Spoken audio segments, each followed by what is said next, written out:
వందే మాత్రం. నేను మీ journalist Navata. Welcome to R political. AISF, SFI దేశ వ్యతిరేక సంస్థలు చైనా యుద్ధ సమయంలో భారత్కి వ్యతిరేకంగా చైనాకు మద్దతు ఇచ్చిన సంస్థ. 1962లో జరిగిన భారత చైనా యుద్ధం భారత చరిత్రలోనే కాకుండా దేశ భద్రతను దృష్టిలో ఉంచుకొని చైనాకు మద్దతు ఇస్తున్నారు అని భారత ప్రభుత్వం కమ్యూనిస్టు పార్టీ నాయకులపై ఉక్కుపాదం మోపింది.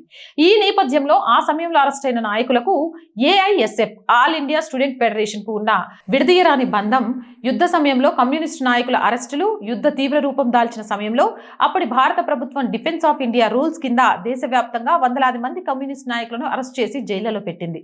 అరెస్ట్ అయిన వారిలో కమ్యూనిస్ట్ నాయకులు EMS Namboodiripad, Jyoti Basu, P Sundarayya, Harkishan Singh, Surjeet, PS Achuthanandan, AK Gopalan. Arrest అయిన అగ్రశ్రేణి నాయకులు చాలా మంది తమ రాజకీయ ప్రస్థానాన్ని విద్యార్థి దశలోనే ఏఐఎస్ఎఫ్ ద్వారా ప్రారంభించారు.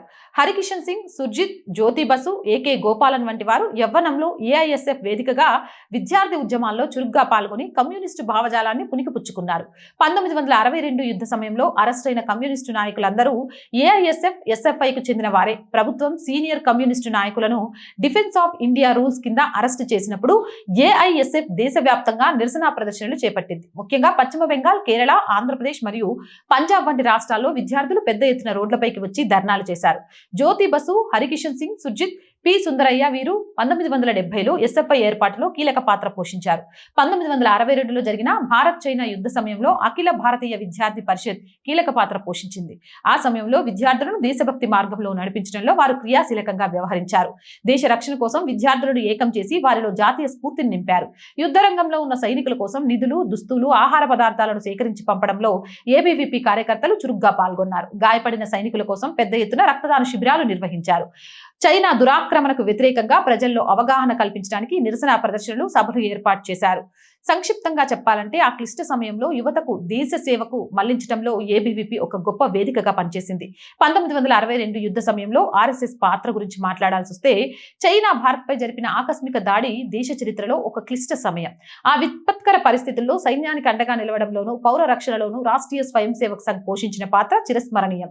కేవలం ఒక సామాజిక సంస్థగానే కాకుండా దేశభక్తితో నిండిన ఒక స్వచ్ఛంద సైన్యంగా ఆర్ఎస్ఎస్ అప్పట్లో సేవలందించింది. ఆ సమయంలోనే సంఘ కార్యకలాపాలను అత్యున్నత స్థాయి నాయకులు ముందుండి నడిపించారు.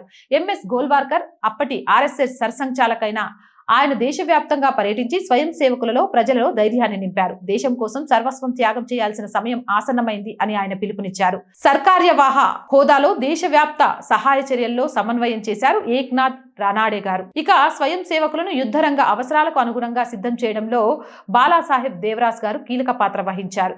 ఇక పండిత్ దీన్ దయాళ్ ఉపాధ్యాయ, అటల్ బిహారీ వాజ్పేయి వంటి నాయకులు రాజకీయ వేదికలపైన చైనా దురాక్రమాలను ఎండగడుతూనే సంఘ కార్యకర్తలను సేవా కార్యక్రమంలో భాగస్వామ్యం చేశారు. యుద్ధ సమయంలో ఆర్ఎస్ఎస్ కార్యకర్తలు ఈ క్రింది రంగాలలో భారత ప్రభుత్వానికి సహకారాలుగా పనిచేశారు.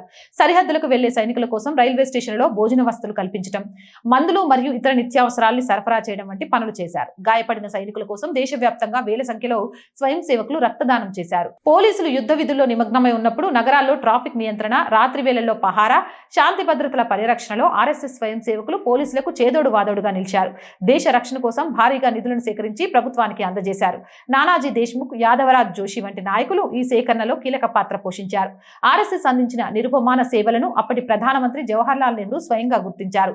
సంఘ సిద్ధాంతాలతో రాజకీయ విభేదాలున్నప్పటికీ యుద్ధ సమయంలో వారి దేశభక్తిని మెచ్చుకుంటూ 1963 జనవరి 26న జరిగే గణతంత్ర దినోత్సవ పెరేడ్లో పాల్గొనవలసిందిగా ఆర్ఎస్ఎస్ ని ఆహ్వానించారు.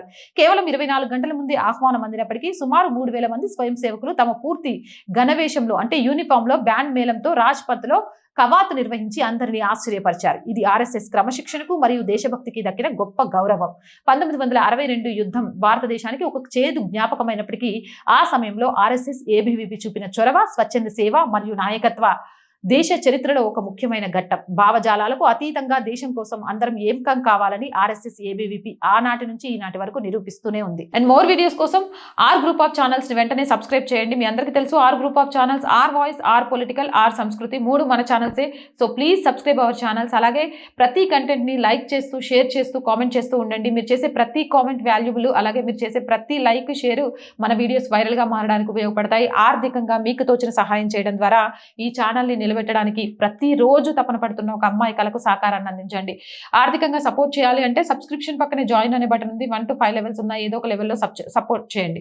లేదా స్క్రీన్ మీద గూగుల్ పే, ఫోన్ పేతో పాటు అకౌంట్ డీటెయిల్స్ ఉన్నాయి. మీకు తోచిన సహాయాన్ని అందించండి. వ్యాపార ప్రకటనల కోసం 8328500576 నెంబర్ని సంప్రదించండి. జై హింద్, జై భారత్.